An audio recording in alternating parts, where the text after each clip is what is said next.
Amen. Ok, on va prendre ce premier chant. On va se réjouir ensemble d'être ensemble dans la maison de Dieu qui dit que je veux me réjouir dans le Dieu de mon salut.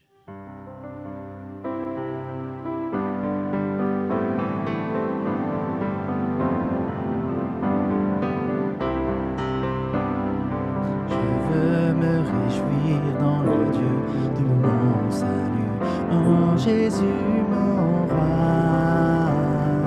Je veux me réjouir dans le Dieu de mon salut, en Jésus mon roi. Je veux me réjouir dans le Dieu de mon salut, en Jésus mon roi. Je veux me réjouir dans le Dieu de mon salut, en Jésus mon roi. Je veux me réjouir dans le Dieu de mon salut, en Jésus mon roi. Je veux me réjouir dans le Dieu de mon salut, en Jésus mon roi. Il rend mes pieds semblables à ceux des biches. Il me fait marcher, il me fait marcher sur les lieux élevés. L'Éternel est ma force. Il rend mes pieds semblables à ceux des biches. Il me fait marcher, il me fait marcher sur les lieux élevés. L'Éternel est ma force. Alléluia, alléluia, alléluia Jésus. Alléluia, alléluia, alléluia Jésus. Je veux me réjouir dans le Dieu de mon salut, en Jésus mon roi. Je veux me réjouir dans le Dieu de mon salut, en Jésus mon roi. Il rend mes pieds semblables à ceux des biches. Il me fait marcher, il me fait marcher sur les lieux élevés. L'Éternel est ma force. Disons Alléluia. Alléluia, alléluia, alléluia Jésus. Alléluia, alléluia, alléluia Jésus. Je veux me réjouir dans le Dieu de mon salut, en Jésus mon roi.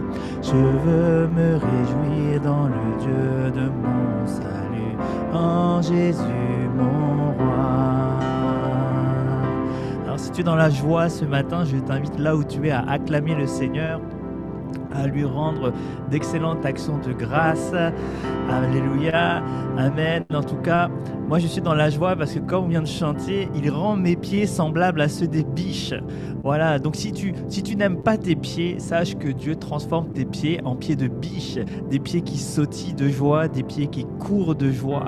En tout cas, c'est vraiment dans l'attitude que nous voulons être ce matin, et c'est pourquoi nous voulons encore le chanter, nous voulons encore le louer avec ce chant qu'on commence à connaître. Il s'agit de louer l'Éternel de tout notre cœur. Amen.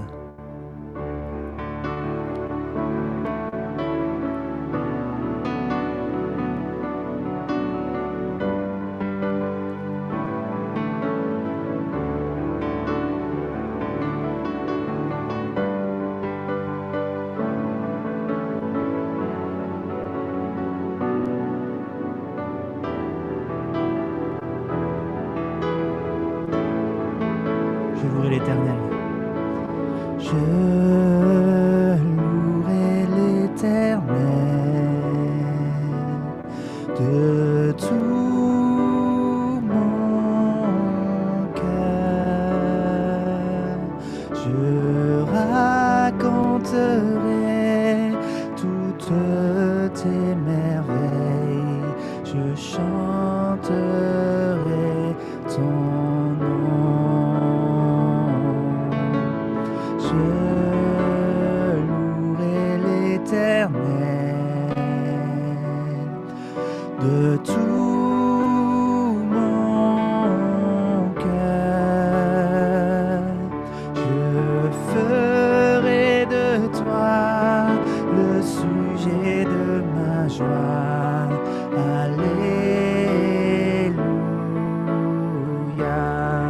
chante avec moi, je louerai. Je louerai l'Éternel de tout mon cœur. Je raconterai toutes tes merveilles.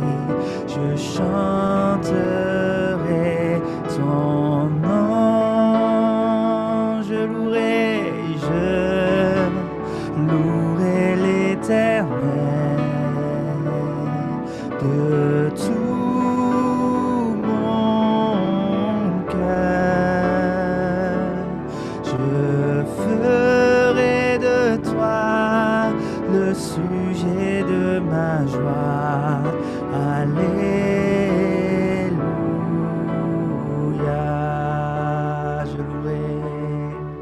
Je louerai l'Éternel de tout mon cœur. Je raconterai toutes tes merveilles. Je chanterai ton nom. Disons ensemble, je louerai l'Éternel de tout mon cœur. Je ferai de toi le sujet de ma joie. Alléluia.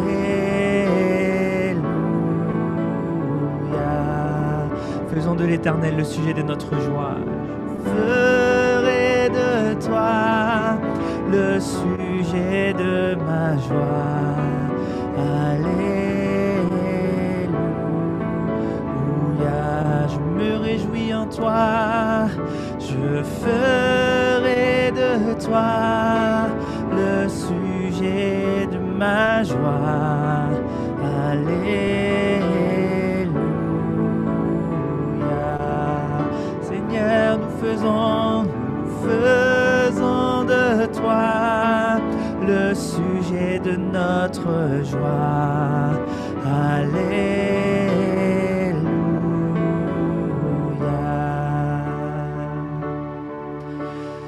Je veux me réjouir en toi, Seigneur. Je veux être toujours joyeux. À toi toute la gloire. Disons, je ferai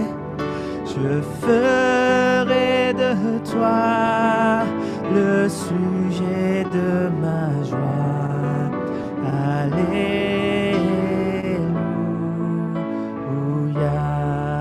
Prenons ce chant une dernière fois. Je louerai l'Éternel de tout mon cœur. Je raconterai toutes tes merveilles. Je chanterai ton nom. Je louerai l'Éternel de tout mon cœur. Je ferai de toi le sujet de ma joie. Alléluia.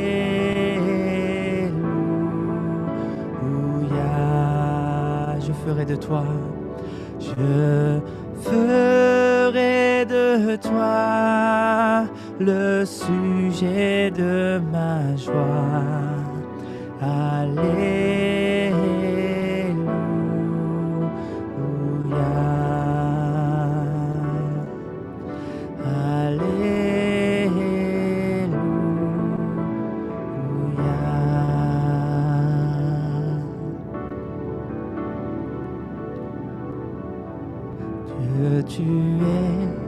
ma force, ma consolation,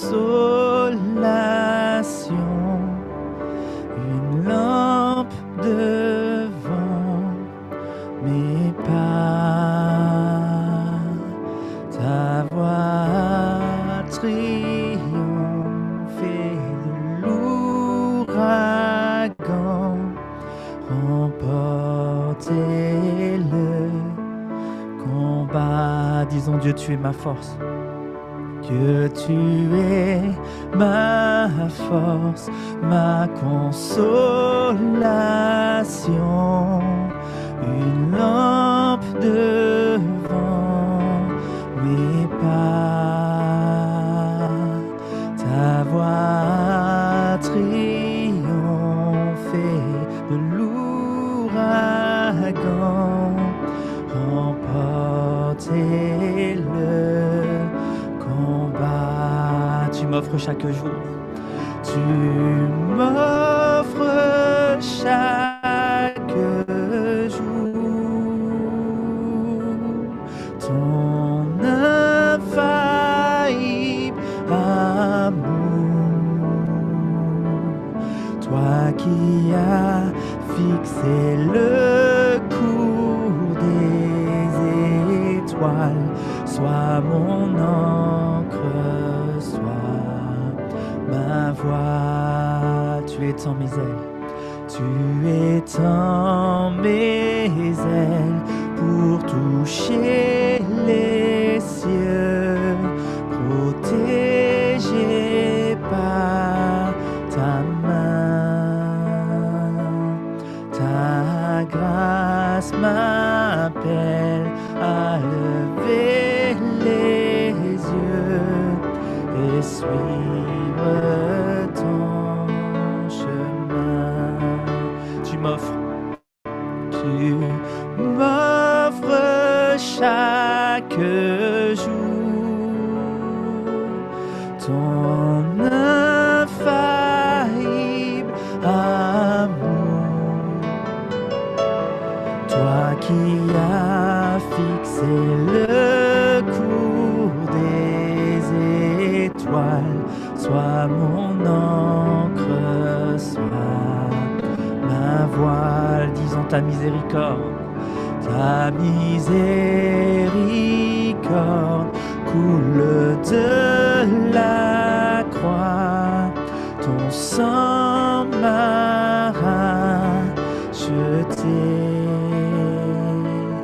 Tout ce que je suis me vient de toi, sans fin je te louerai. Tu m'offres chaque jour ton infaillible amour, toi qui as fixé le cours des étoiles, sois mon encre, sois ma voile. Tu m'offres chaque jour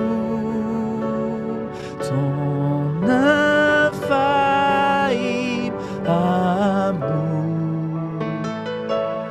toi qui as fixé le cours des étoiles,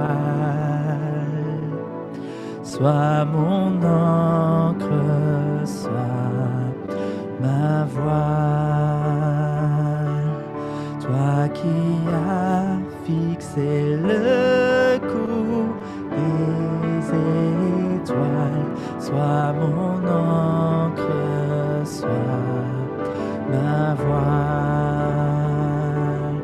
toi qui as créé les cieux et la terre, sois mon encre, sois ma voile,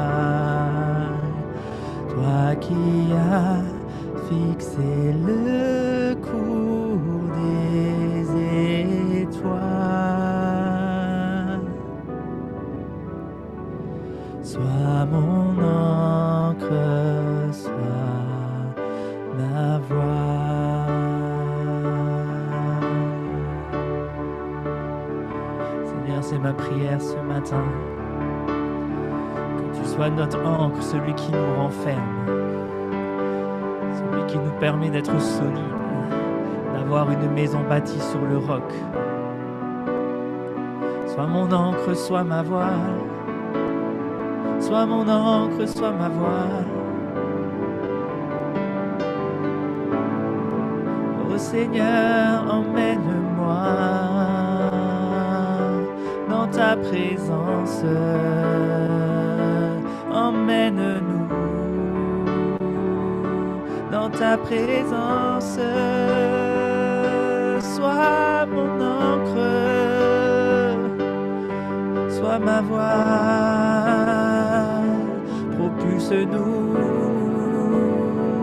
dans notre destinée. Seigneur, nous avons besoin de toi, nous avons tant besoin de toi, toi qui as fixé le cours des étoiles. Sois mon encre, sois ma voile. Disons ta miséricorde. Ta miséricorde coule de la croix. Ton sang m'a racheté. Tout ce que je suis me vient de toi. Sans fin je te louerai. Tu m'offres chaque jour ton infaillible amour. Toi qui as fixé le cours des étoiles, sois mon encre, sois ma voile, sois mon encre, sois ma voile. Tu peux acclamer ton Dieu, acclame ton Seigneur, acclame celui qui t'a planté dans une maison. Acclame celui qui t'a rendu ferme sur un bon fondement, sur une bonne fondation qu'est Jésus-Christ. Nous bénissons le Seigneur pour ce qu'il fait dans nos vies. Nous bénissons le Seigneur pour ce qu'il fait dans ta vie. Bienvenue à l'église Cœur de David, une église où Dieu télécharge son cœur dans les cœurs de chacun. Et nous bénissons encore le Seigneur vraiment pour ce dimanche 1er février. Waouh, déjà un mois est passé en 2026. Vous voyez comment le temps passe vite, le temps court, mais on va rattraper ce temps parce qu'on a perdu beaucoup trop de temps. Et je crois que cette année, c'est l'année de l'accélération. C'est l'année où nous verrons des fruits dans l'église, mais aussi nous verrons des fruits dans ta vie. C'est ma prière pour toi, au nom de Jésus-Christ. Alléluia. Avant d'entrer dans la parole de Dieu, on va prendre encore un dernier chant où nous disons que nous venons offrir au Seigneur ce que nous avons de meilleur. Alléluia. Je viens t'offrir, Seigneur, ce que j'ai de meilleur. Je viens t'offrir ma vie. Oui, à toi, Jésus-Christ. Disons, je viens t'offrir. Je viens t'offrir, Seigneur, ce que j'ai de meilleur. Je viens t'offrir ma vie. Oui, à toi, Jésus-Christ. Et même si je suis fragile, et même si c'est difficile, je chanterai gloire à l'Éternel. Je chanterai louange à son nom. Je chanterai Dieu, mon essentiel. Je chanterai en l'honneur de son nom. Je viens te dire, Seigneur, que tu es mon bonheur. Non, rien ne peut détruire notre bel avenir. Même si je suis fragile, même si c'est difficile, je chanterai gloire à l'Éternel. Je chanterai louange à son nom. Je chanterai Dieu, mon essentiel. Je chanterai en l'honneur de son nom. Je chanterai gloire à l'Éternel. Je chanterai louange à son nom. Je chanterai Dieu, mon essentiel. Je chanterai en l'honneur de son nom.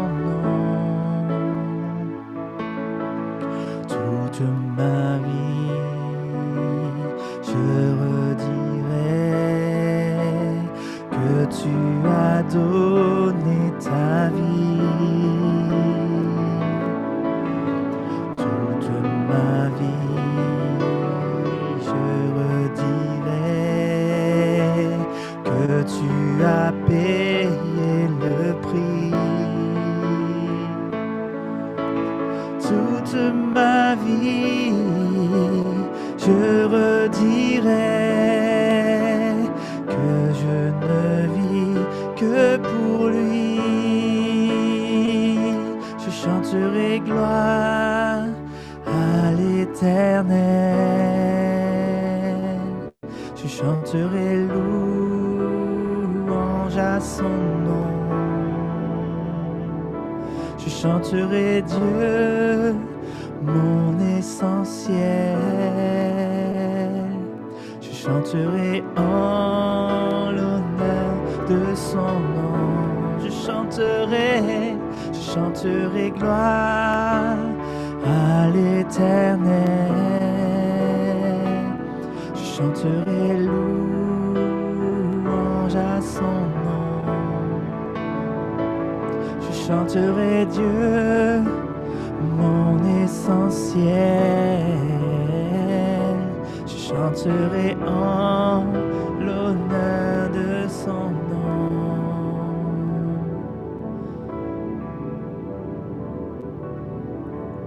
Amen.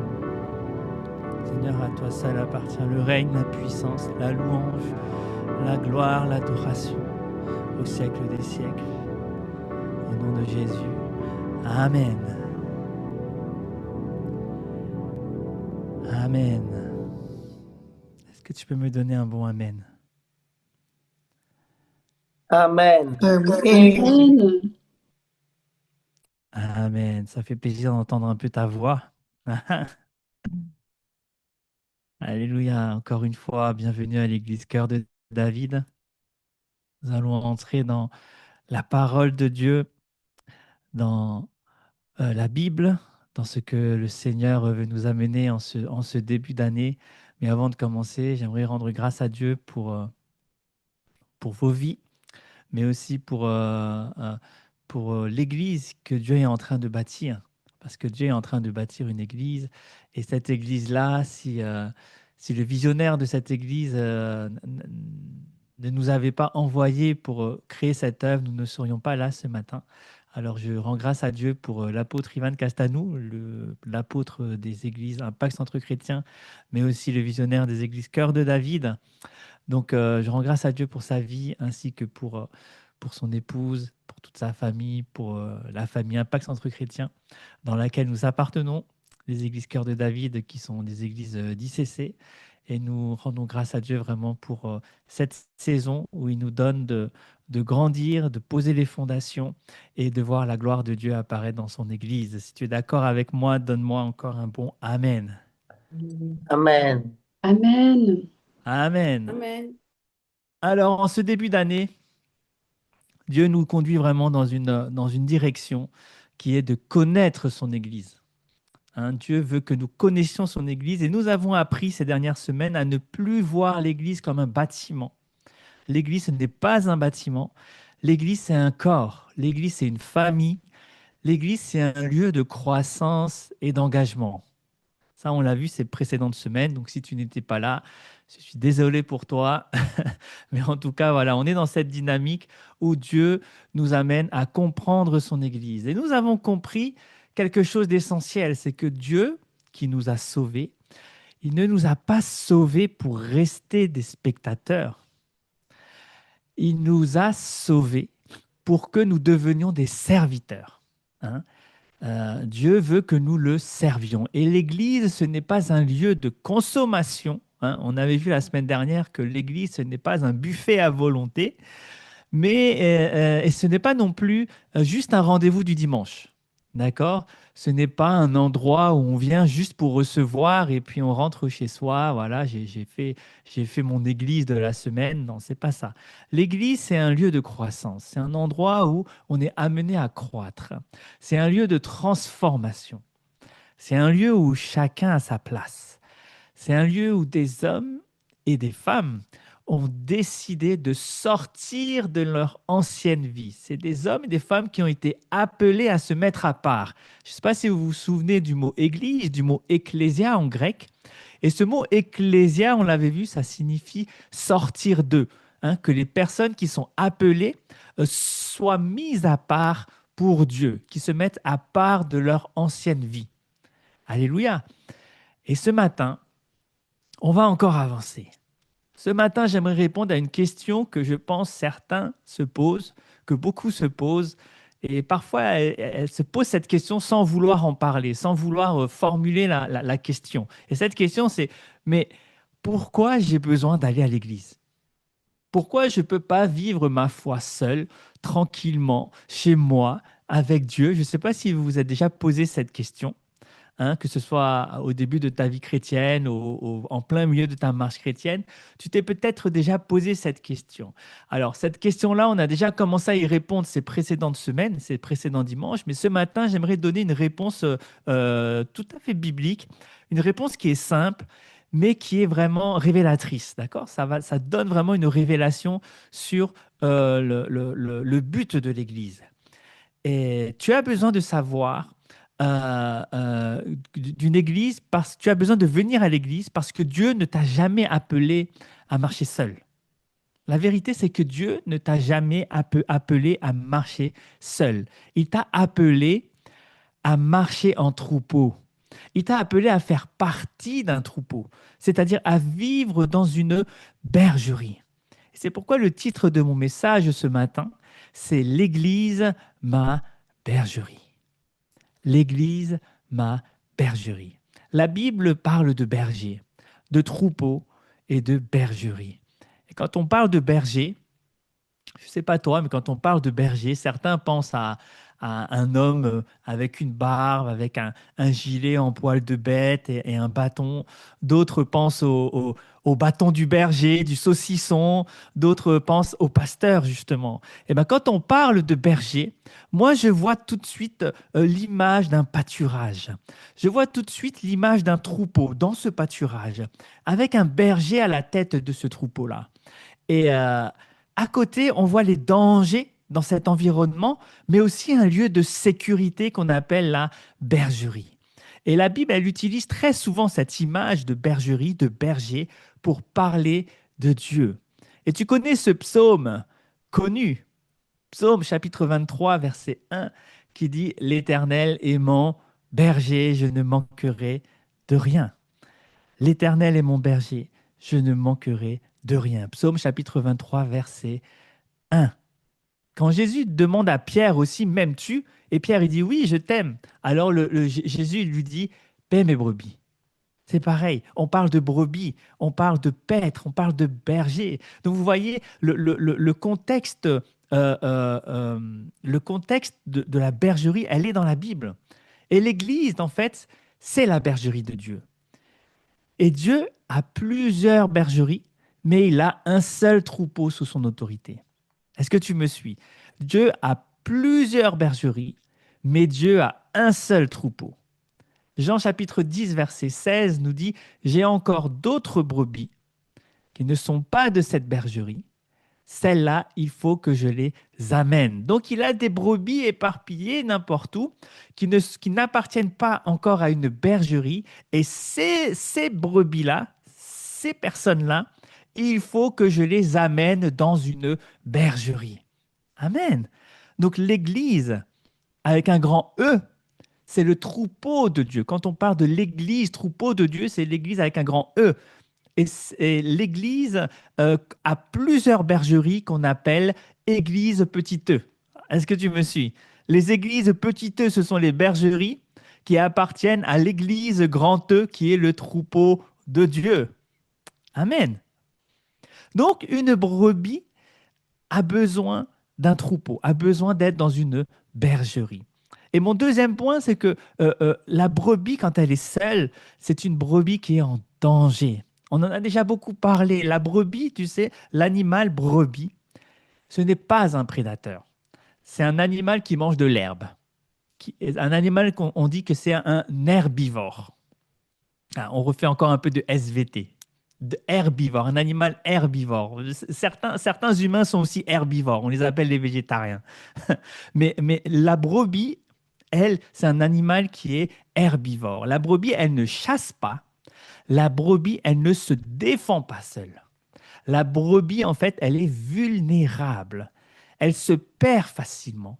La brebis, c'est une proie facile lorsqu'elle est isolée, lorsqu'elle est seule, lorsqu'elle est loin du troupeau. Et ce n'est pas pour rien que Dieu prend cette image de brebis pour ses enfants. Ce n'est pas pour rien que Dieu prend l'image de brebis pour ceux qui sont sauvés. Parce que la parole de Dieu dit dans 1 Pierre chapitre 5, verset 8, 1 Pierre chapitre 5, verset 8, « Votre adversaire, le diable, rôde comme un lion rugissant, cherchant qui il dévorera. » L'adversaire rôde, il cherche la brebis qui est esselée, il cherche la brebis qui est loin du troupeau, il cherche la brebis qui est en danger. Alors si tu n'as pas d'église, sache que tu es en danger, mon frère, sache que tu es en danger, ma sœur. Une brebis, par contre, lorsqu'elle est dans une bergerie, lorsqu'elle est dans la bergerie de Dieu, cette brebis, elle est en sécurité. C'est pour ça que Dieu n'a jamais pensé la foi en lui comme une aventure solitaire. La foi en Dieu n'est pas une aventure solitaire, contrairement à ce que certaines personnes disent. Beaucoup de personnes disent que oui, mais Dieu, c'est une relation personnelle avec Dieu. Oui, c'est vrai. Mais c'est une relation qui ne se vit pas seule. C'est une relation qui n'est pas solitaire. Ce n'est pas une aventure solitaire avec Dieu, c'est une aventure en troupeau, parce que Dieu l'a voulu ainsi. Et je vous l'ai déjà dit aussi durant ces dernières semaines que l'Église, c'était un corps. D'accord? Et nous sommes les membres du corps de Christ.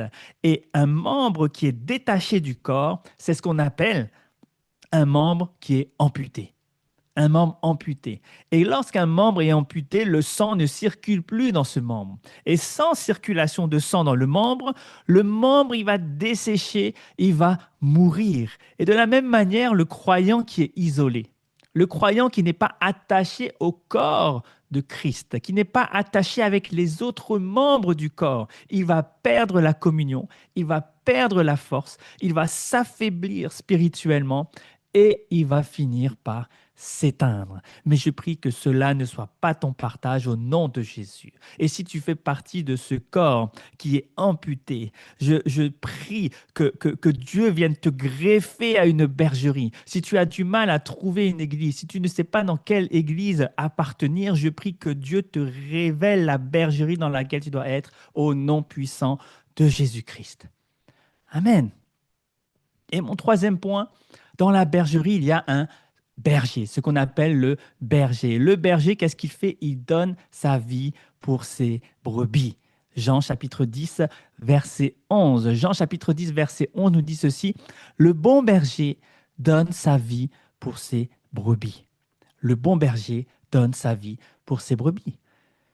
La vie du berger, ce n'est pas la même vie que celle des brebis.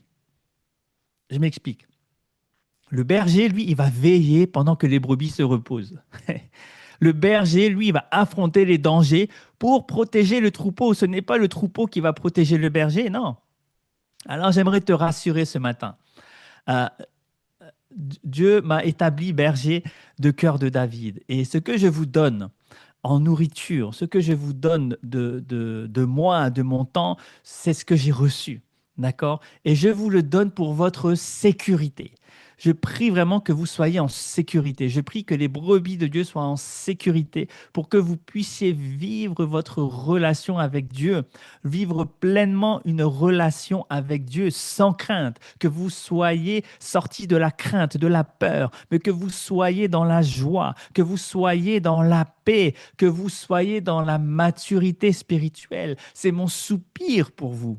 Le soupir du berger pour son troupeau, c'est que le troupeau prospère, c'est que le troupeau avance, le troupeau grandisse. Et c'est ma prière que la joie, que la faveur, que la paix, que la bénédiction de Dieu vous accompagne au nom puissant de Jésus-Christ.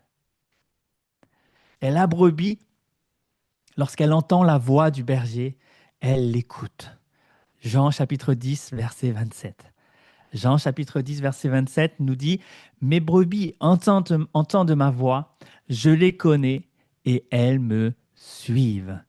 Mes brebis entendent ma voix, je les connais et elles me suivent. » La brebis, elle entend la voix du berger, elle reconnaît la voix du berger, le berger connaît sa brebis et la brebis écoute le berger. C'est ce que nous dit ce verset. D'accord? Il y a plusieurs étapes. La brebis doit entendre la voix du berger. Ensuite, le berger doit reconnaître la brebis. Et la brebis suit ce qu'elle entend, suit ce qu'elle écoute. Cette écoute de la voix du berger, elle implique forcément d'avoir confiance au berger.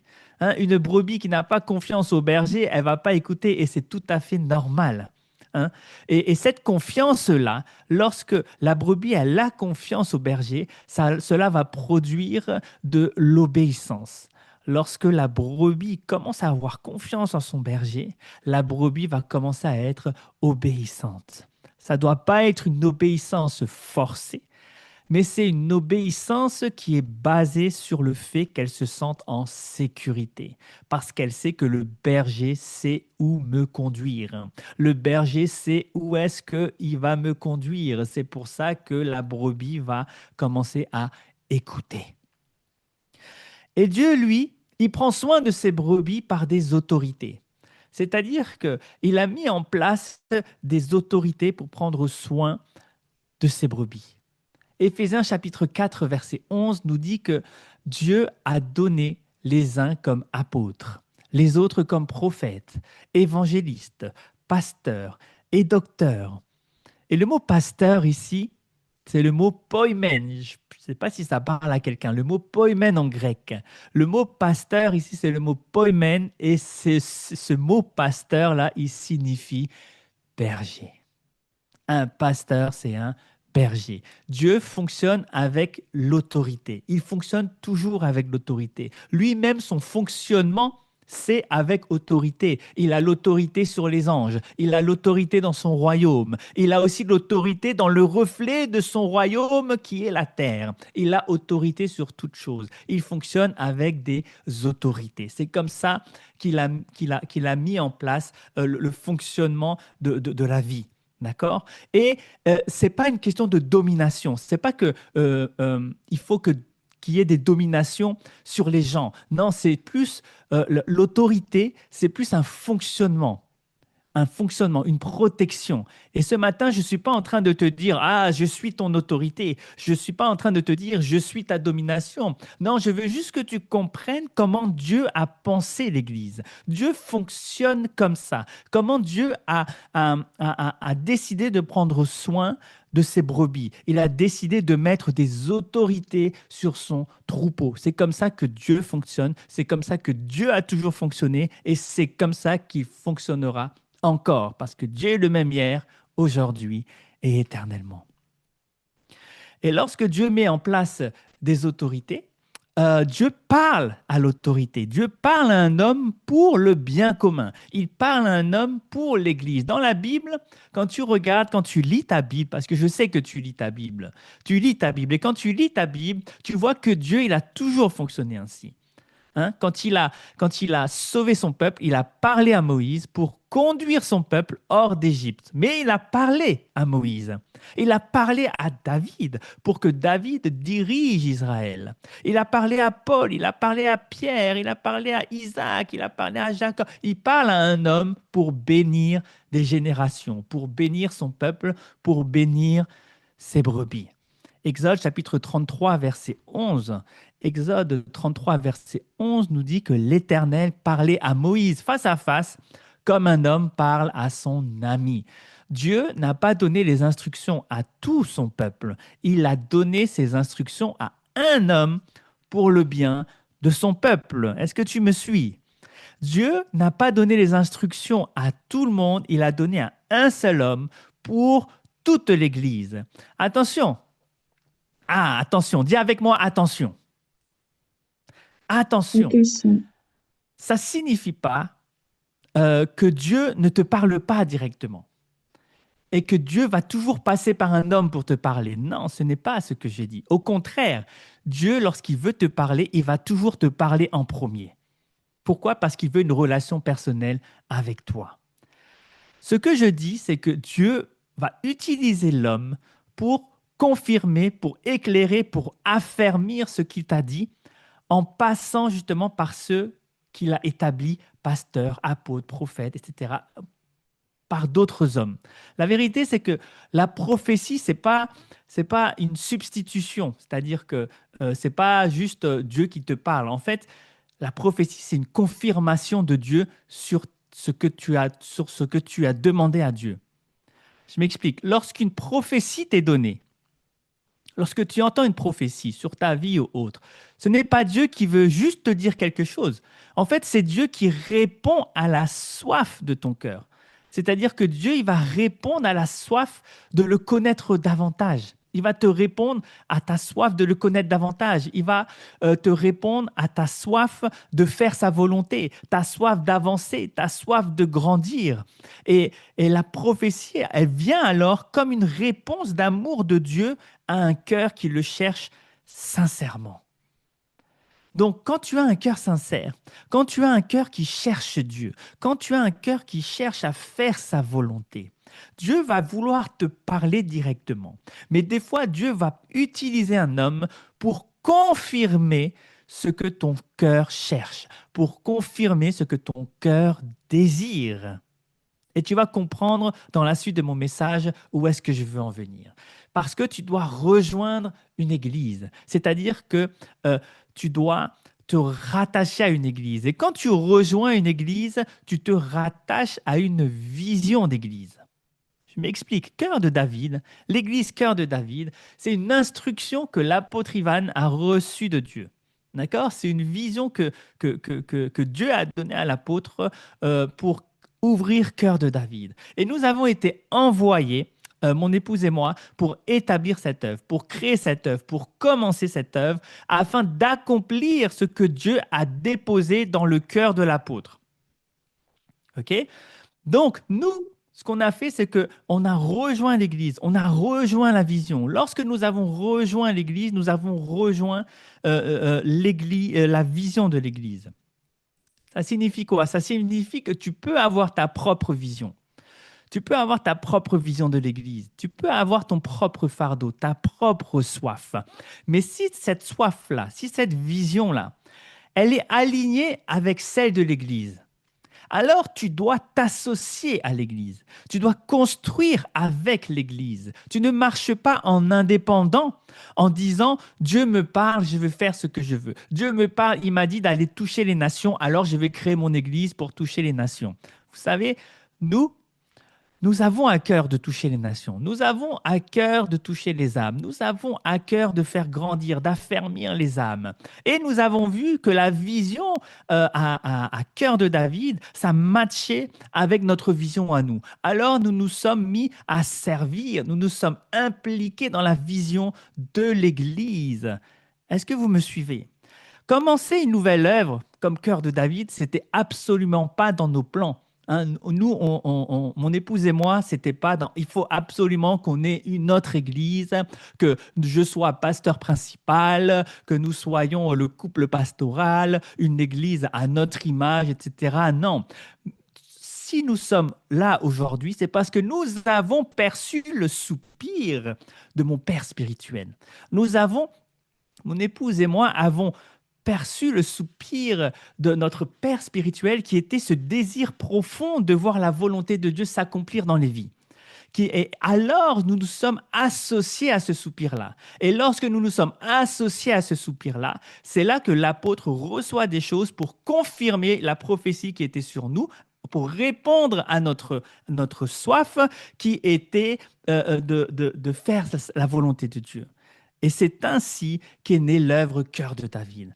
Non pas parce que je me considérais plus qualifié qu'un autre, non pas parce que voilà, nous avons fait des études bibliques, des études théologiques, alors c'était forcément moi qui devais être à la tête d'une église. Non, mais c'est juste parce que mon cœur brûlait de voir la vision s'accomplir. Et cette vision était soutenue par l'église. C'est pourquoi nous avons rejoint l'église, c'est pourquoi nous servons dans l'église. Donne-moi un bon amen.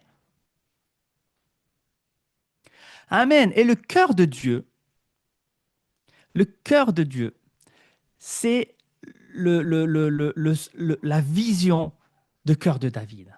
C'est la vision de cœur de David. La vision de cœur de David, ça doit être une église qui rassemble les peuples, qui rassemble les nations, qui rassemble les enfants de Dieu dans l'amour, dans la soif de Dieu, par la louange, par l'adoration, par l'action de grâce. Mais le cœur de David, c'est surtout le téléchargement du cœur de Dieu dans le cœur de chacun.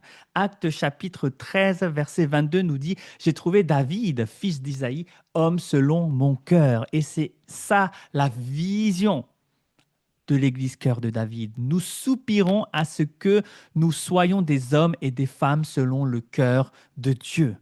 Et la vision de cœur de David se décline en 12 points. Il y a un cœur de louange, des personnes et des femmes qui louent Dieu, un cœur d'adorateurs, des hommes et des femmes qui adorent Dieu, un cœur de berger, c'est-à-dire que si tu veux avoir le cœur de Dieu, tu te dois d'avoir un cœur de berger, un cœur de prendre soin du troupeau de Dieu, un cœur d'intercesseur où nous prions les uns pour les autres, un cœur de leader où nous sommes la tête et non la queue, un cœur de serviteur où nous sommes là pour servir, tout comme Jésus, lorsqu'il est venu sur terre, il est venu pour servir, un cœur de conquérant où nous allons conquérir les nations, les territoires, un cœur de compassion où nous faisons du bien à nos frères, à nos sœurs, à ceux qui sont dans le besoin, un cœur de sagesse parce que nous avons besoin de la sagesse de Dieu.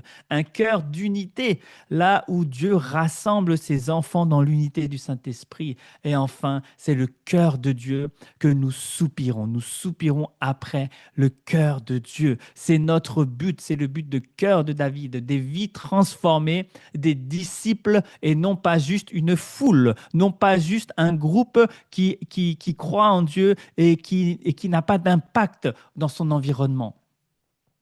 Vous savez, dans l'Église dans laquelle nous sommes en train que Dieu est en train de construire à travers nos vies, à travers notre service, à travers nos dons, nos offrandes, nous voulons voir des vies transformées par la parole de Dieu.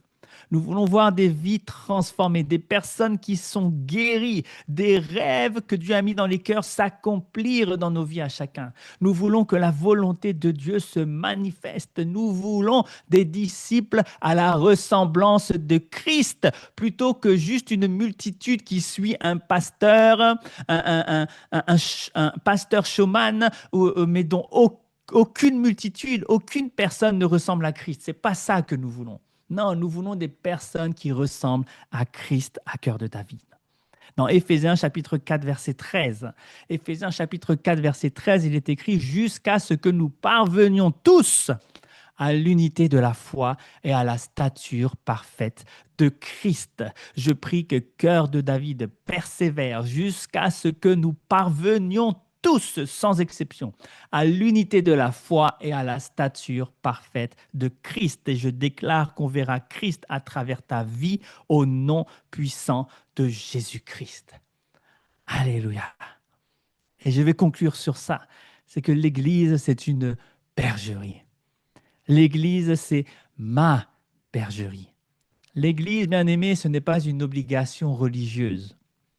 C'est une bergerie. C'est là où tu vas te sentir en sécurité. C'est un lieu de protection. C'est un lieu de croissance.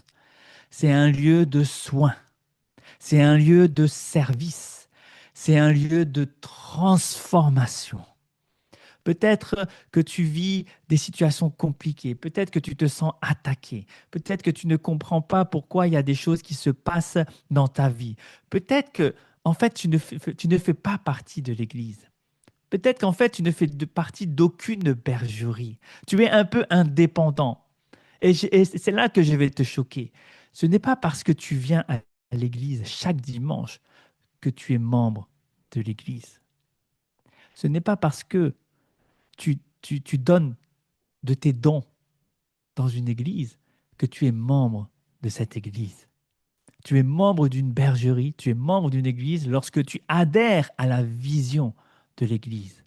Et quand tu adhères à la vision de l'église, automatiquement, tu vas commencer à le servir parce que Dieu t'a sauvé pour le servir. Dieu t'a placé dans une bergerie pour te protéger et pour servir dans cette bergerie. Une brebis, un mouton qui est dans une bergerie, elle sert la bergerie. Comment? Elle donne de ses poils. Elle donne de sa vie pour le berger, pour la bergerie de Dieu. Est-ce que tu me suis? Donc, tu peux venir à l'église sans faire partie de l'église. Mais moi, je t'encourage à faire partie d'une bergerie. Je ne t'encourage même pas à faire partie de Cœur de David. Je t'encourage à faire partie d'une bergerie à laquelle tu adhères à la vision. Je t'invite à faire partie d'une église à laquelle tu veux t'impliquer, à laquelle tu te sens bien, à laquelle tu veux grandir, à laquelle tu te dis, moi, je peux apporter ma pierre à cette église. Moi, je peux apporter ma pierre à cette bergerie. Et je prie au nom de Jésus que Dieu te révèle la bergerie dans laquelle tu dois appartenir, que Dieu te révèle l'église dans laquelle tu dois servir. Alors l'église dans laquelle tu sers, elle peut commencer dans une église, ton service peut commencer dans une église et ensuite Dieu va t'aiguiller pour faire autre chose, pour peut-être même changer de bergerie parce qu'à chaque saison peut avoir une église. Tu sais, lorsque nous avons accepté le Seigneur Jésus-Christ comme notre Sauveur et Seigneur, nous avons accepté Jésus dans une église. Mais aujourd'hui, nous sommes dans une autre église et Dieu nous a emmenés saison après saison, à changer de bergerie dans la volonté de Dieu, toujours en paix avec la précédente église. Lorsque tu changes de bergerie, lorsque tu changes d'église, bien-aimé, ne change pas d'église, ne change pas de bergerie fâchée. Ne change pas d'église fâchée parce que ce n'est pas bon pour toi. Je te l'ai dit, église petit e, ce sont les bergeries. Mais église grand E, c'est le troupeau de Dieu. Tu fais partie du troupeau de Dieu. Mais tu ne peux pas dire que tu fais partie du troupeau de Dieu et ne pas supporter telle bergerie, alors tu es parti fâché et rejoindre une autre bergerie. Non, tu ne peux pas. Alors je prie vraiment que tu puisses peut-être te repentir, demander pardon à Dieu et que Dieu te libère de ce fardeau. En tout cas, sache que l'église Cœur de David, c'est une bergerie qui veut t'accueillir. C'est une bergerie qui veut prendre soin du troupeau de Dieu. Et on va incliner la tête ensemble, on va prier. On va dire Seigneur, merci. Merci Seigneur parce que dans cette génération, dans cette saison, tu es en train d'ouvrir des bergeries, plein de bergeries. Et tu as ouvert cette bergerie Cœur de David pour accueillir ceux que tu as sauvés. Tu dis dans ta parole que tu ajoutais chaque jour ceux qui étaient sauvés. Alors tu sauves les âmes, tu sauves les hommes et les femmes et tu les ajoutes à la bergerie. Nous te rendons grâce, Seigneur, parce que ce matin encore, nous prenons conscience de l'importance d'appartenir à un troupeau, d'appartenir à une bergerie. Alors nous te rendons grâce, Seigneur. Je prie que tu fasses du bien à quelqu'un qui m'écoute. Je prie, Seigneur, que tu te révèles à la personne qui m'écoute en ce moment même, Seigneur, afin qu'elle puisse trouver sa bergerie, qu'elle puisse être fidèle dans sa bergerie et qu'elle puisse grandir et apporter sa contribution dans l'Église de Christ. Merci, Seigneur, pour ton amour pour chacun de nous, au nom puissant de Jésus-Christ. Amen.